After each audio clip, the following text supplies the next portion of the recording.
নমস্কার। কবি মাইকেল মধুসূদন দত্তের কবিতা বঙ্গভূমির প্রতি। My native land, good night.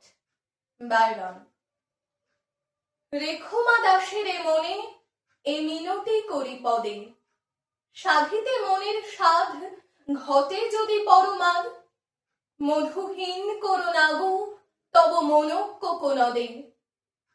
প্রবাসী দৈবের বসে জীব তারা যদি খসে, এ দেহ আকাশ হতে নাহি খেদ তাকে।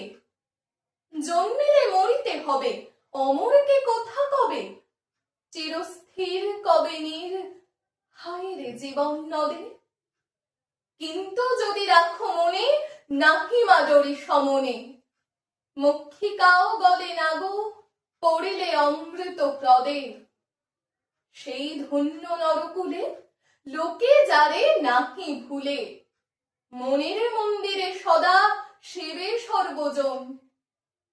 কিন্তু কোন গুণ আছে যাচিব যে তব কাছে, হেন অমরতা আমি কহ গো শ্যামা জন্ম দে।